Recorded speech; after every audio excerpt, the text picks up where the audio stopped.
Welcome to Tantrum House Studio D. I'm Kevin Delp. And I'm Melissa Delp. Today we're looking at The River from Days of Wonder.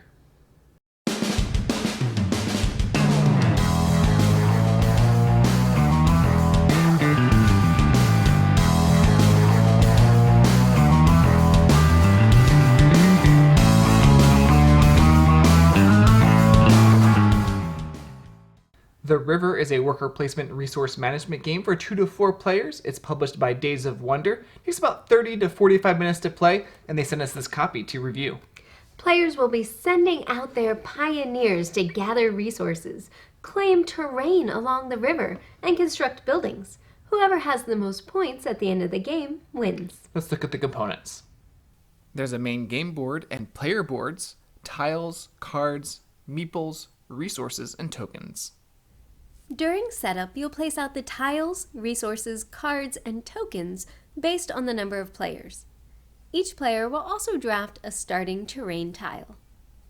On your turn, you'll place out one of your pioneers on the board.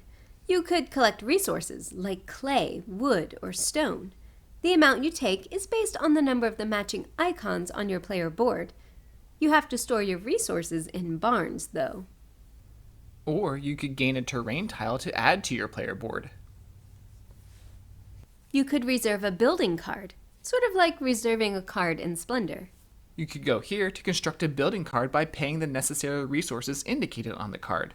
You can build a card from the main board or one from your reserve. If you build from your reserve, then you can pay one less resource. Once you build, you tuck the card under your player board and receive the topmost point token from the stack. Both of these will gain you endgame points. You could place your worker here to take the first player marker so you can guarantee going first the next round. Or you could place your worker here to swap terrain tiles on your board. You may want to swap terrain tiles because at the end of the game, you score points if the same type of terrain is in a column. 2 points if the top 2 match, and 6 points if all 3 match. The placement of the tiles on your board is interesting because you have to follow the path of the river.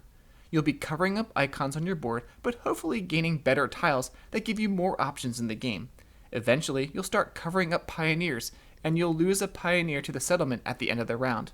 But you can gain a new pioneer by constructing your second building. I like that some of the meadow terrain tiles help me score endgame points, like a point for each forest tile, or a point for each stone production symbol on my river board. Each round will end when all players run out of workers. Then you'll retrieve all your workers, reset the board, and start a new round. The game is over when someone either lays their 12th terrain tile or fills their bonus token slots. In a 3 or 4 player game, that's when you've built 5 buildings. Whoever has the most points wins.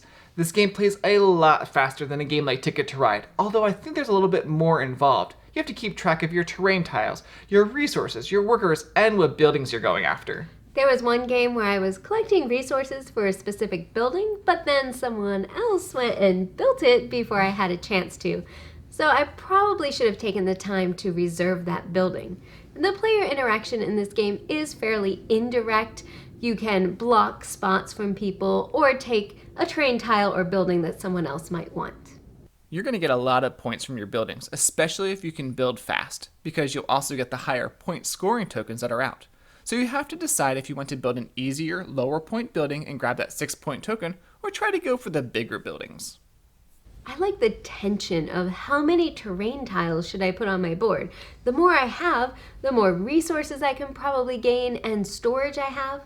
But then I might be losing some of those pioneers. A couple games, I just placed out 4 terrain tiles, so I didn't lose any pioneers that whole game. One game worked really well for me, and I won. The other one I lost. I think it really depends on what terrain tiles you get, because some are way better than others. There was one game where I did get a lot of points off my terrain tiles. I was able to get all 3 for those 6 points, but I did sacrifice actions for that because I was losing pioneers and I wasn't able to build as many buildings as everyone else. Days of Wonder is known for their beautiful board games that they create, and they did a stellar job with not only the box cover but their resources. They have good colors and shapes and more than just cubes. The turkeys for the wild food resources are pretty cool too. I love how the river moves through the board, and when you place the terrain tiles, it continues the picture. I really wish they would have named this game something different than The River. It's like calling Ticket to Ride the Trains.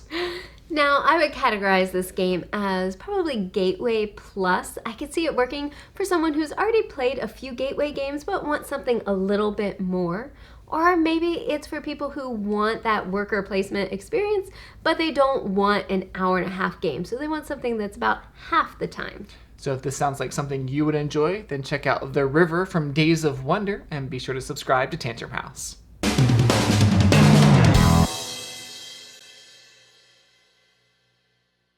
I've already done a... Sorry. I lost my train of thought. It's The River.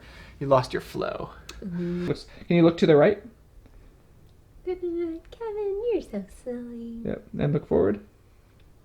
Yeah, that looks a lot better. You were